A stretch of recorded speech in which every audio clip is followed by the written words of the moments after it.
Hey guys, so today Bitcoin broke below 8,000 for the first time since the dramatic run up to 10k at the end of October and is now trading in the mid 7,000s. I recently stacked some buy orders around this area. I was anticipating that we would see a test of the upper side of this descending trend line that we broke during the October parabola. One of the reasons that I like the look of this area as a buy is that there's confluence with this longer term ascending trend line that was created through the establishment of a local low at around 7,300. So zooming into the 4-hour chart now,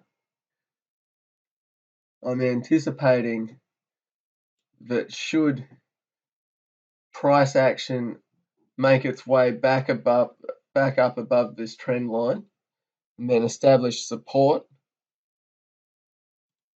I think it's likely we'll see a test of this immediate trend line.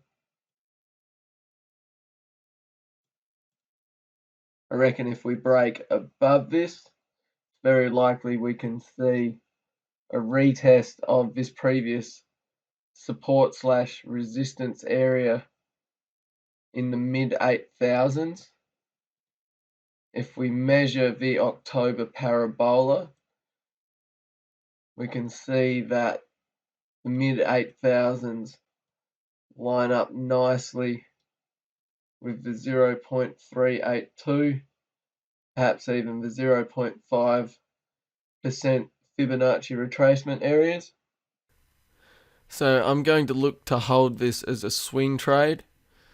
Zooming back out to the daily chart, we can see that the stochastic RSI has been grinding along in the gutter around zero, suggesting that it's probable we'll see some counterforce.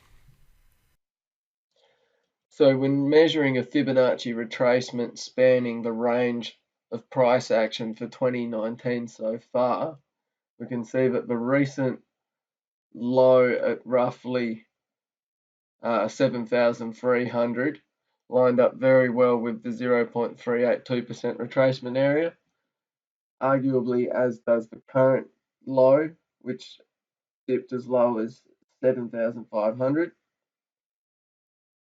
We can also see that the next major price area at the 0.5 lines up well with this mid 8,000 area, adding further weight, in my opinion, to my idea that it's probably going to go back to the mid 8,000s at least. My plan here is to carefully watch price action at the current area, and I'll look to firmly establish some targets once I've had a look at the performance when and if we see a strong rebound from this current area. So if the markets fail to establish support around this current zone, or maybe if they come back up and then fail to stay above this trend line here, I'll cut out of my trade and potentially look to take a quick short if we break down with strong volume below this 7,000, let's say 7,250. If we start to create a new low, I reckon we will then see a quick move probably down to this mid 6,000 level, after which point I'd look to cut out of my trade and then watch price action closely and look for another dip. So taking a look at CoinMarketCap, we can see that most markets have suffered heavier losses than Bitcoin.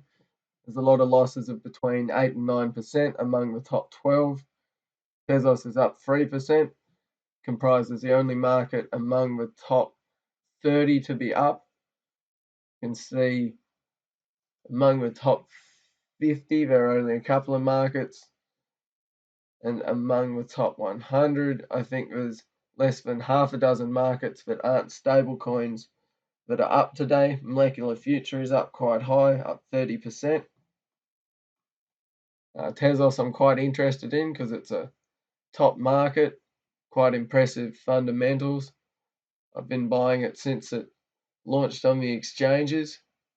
It's up 9% today against Bitcoin. That's very impressive. I'll definitely keep looking at whether this decorrelation continues. I'll be interested to see if Tezos can keep bucking the meta trend. In any case, I'll leave it at that for today. I just wanted to share why I decided to long Bitcoin and provide a quick overview on how the markets have responded to Bitcoin's dump. As I said, I'm expecting to see some significant counterforce on the daily charts, but I'm also looking to carefully monitor my position, and I'll quickly cut out if my hypothesis fails. Smash the like and subscribe buttons, leave a comment sharing your thoughts on the current market action, and trade carefully out there. Peace.